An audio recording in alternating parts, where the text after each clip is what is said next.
Hello, everyone. Welcome to our wonderful sleep clinic that helps people sleep better. And today I want to talk about things people ask me again and again and again.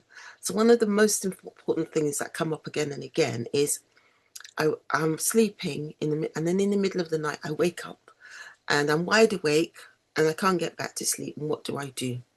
So this comes up again and again. So it's a frequently asked questions. What I would say is when you get up in the middle of the night, the first thing you want to do is review the situation. Why is it that you got up in the middle of the night? When my kids were younger, sometimes they'd get me up and I'd have to see to them. Other people have had people in their family sleepwalk. It could be a fox, it could be something. So you review the situation, and if it's an emergency situation, please deal with it. Don't ignore it.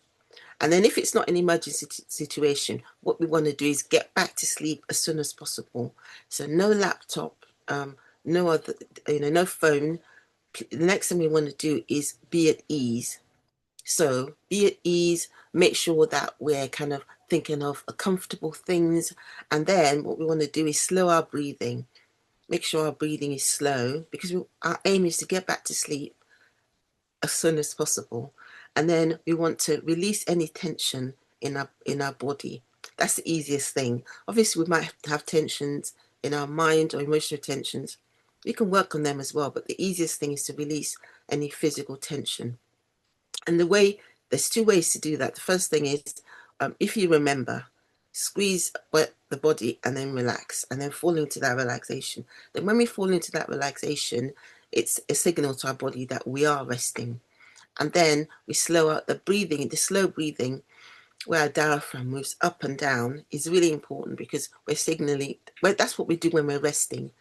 So it's really important for us to do that. The other thing we can do is body scan. So the body scan is a way that from our head to our toes, we notice any tension and then we release the tension gradually. And eventually we will fall asleep. It might take time, it might take practice, but we will fall asleep because most of us can fall asleep. So it's just setting the environment to be able to fall asleep. And then talking about releasing emotional tension. So one of the things we may be is that we may kind of have, oh no, oh no, I can't sleep. It's horrible. So it's our body being emotional. So we just want to kind of calm down, kind of do whatever we can to calm down. And so we release those, and then mental tension as well. Sometimes we have racing thoughts, and with those racing thoughts, we can, in our mind, say stop, or just recognize them and let them float away. Imagine them as being clouds that are floating away, or imagine those thoughts as being leaves falling down on the ground. So these are the kind of things we can do to help us to go back to sleep when we wake up in the middle of the night. So I've had people tell me they wake up in the middle of the night, they bring out their laptop. No, no, no, no. They pace up and down. No, no, no, no. Because you don't want to increase the stress hormones. You want to kind of do the opposite and make sure that you're calm. Including myself, because it happens to me, I want to make sure I'm calm and then do my best to go back to sleep as soon as possible. Because most of us wake up about 4 times a night and we basically go back to sleep. Because 90% of people are okay, but 10% of people have long-term persistent insomnia. But 50% of people say they don't get enough sleep in the UK. So we want to do what we can to maybe go to bed, set our bedtime earlier, have naps, 20 minutes. So it's another thing. So the first question is, what do I do when I wake up in the middle of the night and I can't get back to sleep? So we want to do our best to get back to sleep as soon as possible. Yeah. Wake up in the middle of the night, go back to sleep as soon as possible. Then the next question people ask me is about naps. What do I do about naps? So naps can be very good because you're taking a rest. So we want to look at naps as rest session because people tell me, I just can't sleep during the day. But if you're tired and if you're feeling kind of down, maybe just close your eyes, put your feet up for 20 minutes to half an hour. A minimum is 10 minutes to say half an hour. So you're only in the first phase of sleep. Otherwise, if you have time, make it an hour and a half so that you follow the whole cycle of sleep. So naps also should be before 3 o'clock as much as possible, because you don't want to kind of dig into your sleep pressure, because a lot of us, we have sleep pressure building up, building up, building up. Then when we're back to sleep, that's the highest sleep pressure. But the kind of ideal nap is 1 o'clock, around this time, because you're in the middle of your day cycle.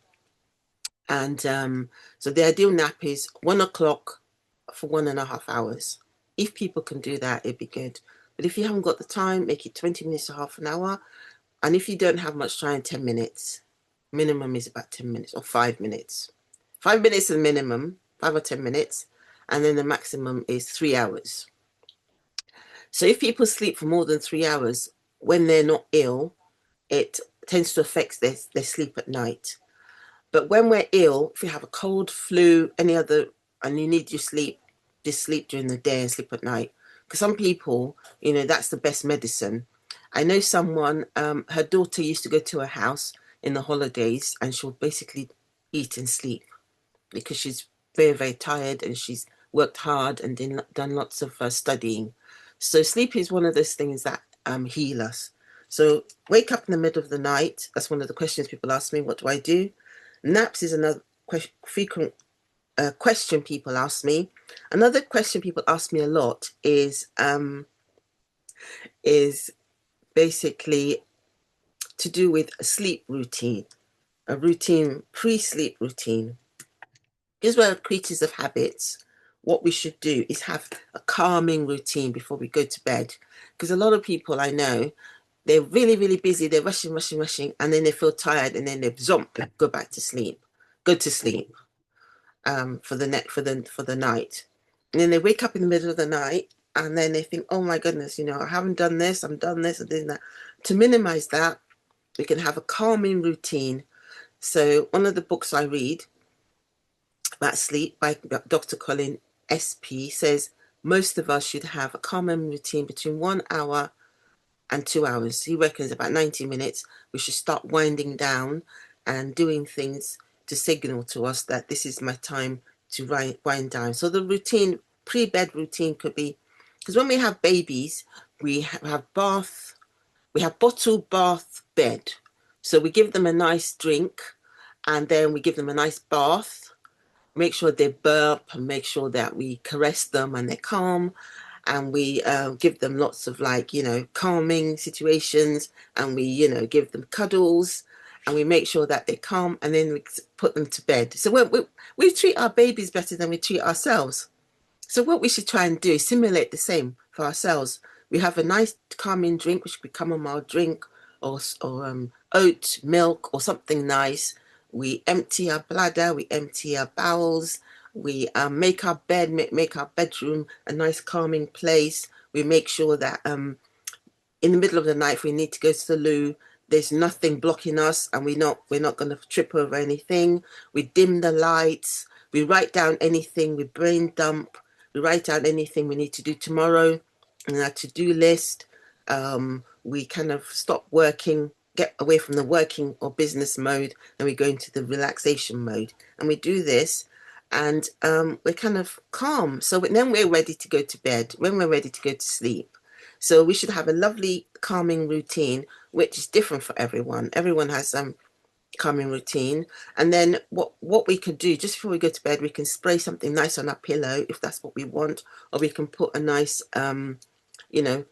thing around our eyes. I put one of those things that blocks the light around my eyes, and some people put one that they listen to something, a nice calming podcast or a nice calming story, or read. Some people read, get a nice calming book to read, and then once they're tired, they switch the light off and go to bed.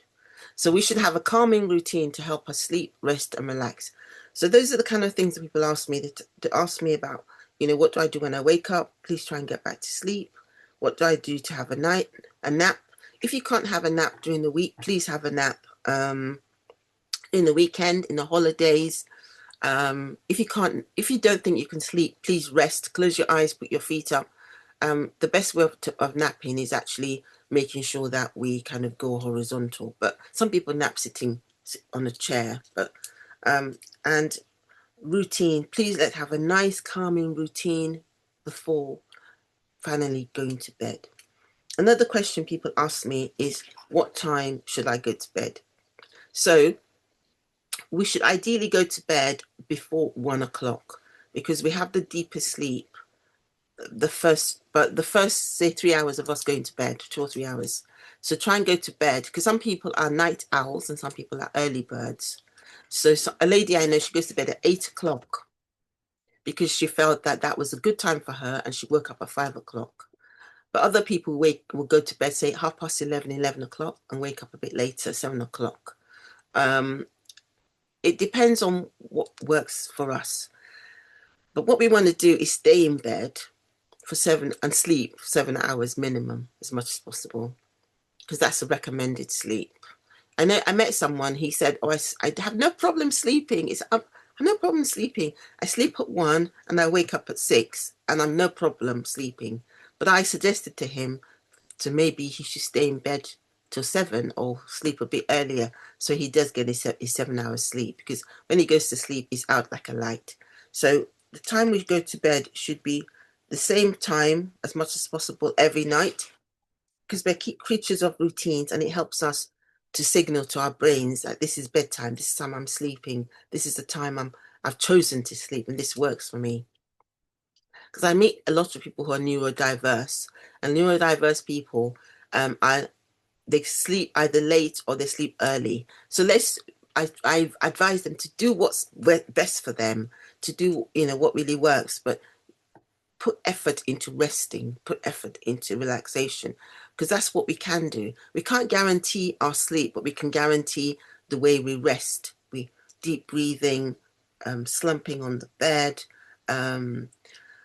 body scan, making sure that we look after ourselves. So I've covered what we do when we wake up in the middle of the night. I covered having naps. I've covered having a good routine before we go to bed. I've covered the time we go to bed. There's a lot of evidence to say if we go to bed a certain time, it lessens a lot of diseases. Recently, there was a big study done on about 80,000 people, and they found that when people choose a time to go to bed and then stick to it within half an hour, most of the time, they avoid about 120 diseases and conditions or something. So it's really important for us to choose a time to go to bed. This is my bedtime, and I do my best to try and stick to it. Because I've met people who've come to, there was a particular lady who came to the sleep clinic for about 6 weeks. And the first week, she was able to declutter her bedroom. The second week, she didn't come every week. Sometimes she missed a week. But second time she came, she was able to use one of those things around your eyes and fix it so that she can listen to things she liked. And then she was able to go out and reset her body clock during the mornings. And then she was able to limit alcohol in the evenings, which helped her. And then she was able to choose a bedtime, which was brilliant. And then she was able to do more relaxation and breathing. And all those things she did within 6 times of visiting the Sleep Better clinic here really helped. And because I've been going since 2021, I've seen lots of different people and with lots of different things. And another thing is, people ask me is that why is it that I'm struggling to sleep? Why is it that I have issues sleeping? That why could be a number of reasons. It could be predisposition, because there's some people who are predisposed to sleep struggle, especially if you're predisposed to anxiety or your family have anxiety. So that could be predisposition. And then there's also precipitation, things that keep making it going on. So it could be a stressful job, could be someone, they've got a whole load of work to do and it's really stressing them out, and they take that to bed with them and they can't just switch off. And it could be something that's happened, a trigger, like someone moved or they changed job or they had a baby. So all those things are the reasons why we may struggle with sleep. But sometimes people just don't know why. They don't know why, but they do like a best. It's good to know, give ourselves the best kind of reasons why I can't sleep. It could be because I lost my loved one recently, or I you know took on a stressful job, or some my hip started hurting me or something. So it could be a wholly, so you have like an idea why. And when you have an idea why, quite often it helps to say, well, I look after myself in those areas. I look after my hip, or I'll make sure that I do 1 minute meditation before I get into bed, listening to my breath, or I'll go to Tai Chi, because I got sometimes goes to Tai Chi, which I haven't been for a while, but I find that helps, because I find that that helps me breathe even deeper, so that we can do things to help us during the day, so that we can bring that into bed. One of the sessions we had is a smile session, so we can think of something that makes us smile and then bring that into bed with us, so that we can smile in bed. So yeah, these are the things that people ask me, frequently asked questions. Why can't am I struggling to sleep? Try and make the best estimate, and then move on from that and do things to help us sleep better. Bedtime. The bedtime should be regular, and a good calming routine before finally going to bed. Having naps to help us rest and relax and recharge. And then what do we do when we wake up? Try and get back to sleep. So I hope this has helped everyone that's listening. If you have any questions, please get in touch, and I'm just going to start answering live questions now.